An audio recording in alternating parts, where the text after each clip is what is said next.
өзүмдүн мүмкүнчүлүгүм чектелгениге байланыштуу массажистке окусамбы деген тилегим бар. Канайым Мунарбек кызы Баткен районунун Самаркандек айылында жашайт. Ал айылындагы балдарды калыбына келтирүү борборунда тарбияланат. Канайым келечекте өзү сыяктуу ден соолугунан мүмкүнчүлүгү чектелгендерге кызмат көрсөтүүнү максат кылат. Бишкектен алып жүргөм.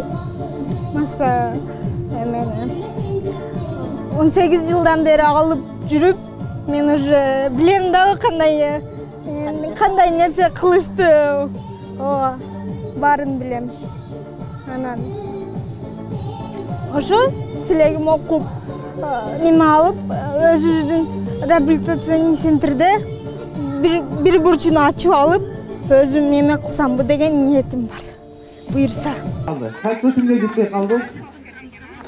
Канайым бүгүн Баткен шаарында биринчи жолу өтүп жаткан ден соолугунан мүмкүнчүлүгү чектелген балдар үчүн уюштурулган достук мелдешине келген. Иш-чара ФСДС коомдук фонддун мүмкүнчүлүгү чектелген балдарга инклюзивдик долбоорунун алкагында уюштурулууда.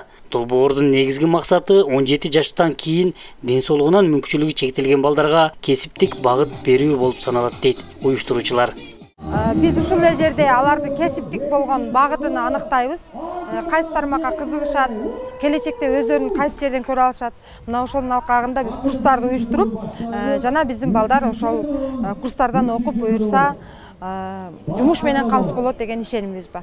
Жергиликтүү бийлик мындай демилгелерди колдоо менен өкмөттүк эмес уюмдар менен биргеликте иш жүргүзүп, кесип тандоого мүмкүнчүлүк түзүшөт. Бүгүнкү күндө Баткен шаары боюнча 193 ден соолугунан мүмкүнчүлүгү чектелген балдар бар. Аларды 17 жашка чейин окутуп тарбиялоочу Нур балдарды калыптандыруу борборунда орун чектелүү. Бул көйгөйдү жеңилдетүү үчүн Баткен шаардык мэриясы 15 сотук жер ажыратып, 2 кабаттуу балдарды калыбына келтирүү борборун курат. Быйыл пайдаланы фундаментин анан дубалын тургузабыз деген ой максаттарыбыз бар.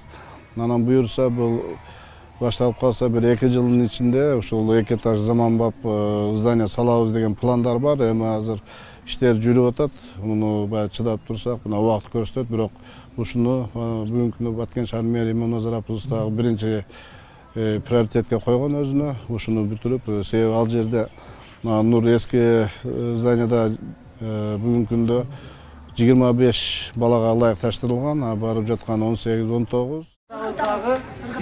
Иш-чаранын уюштуруучулардын айтымында мүмкүнчүлүгү чектелген балдар үчүн буга чейин атайын кесипке багыттаган иш-чаралар өткөрүлгөн эмес. Мындан ары бул багытта иштер улантылат. Аскар Баймуратов, Салам медиа.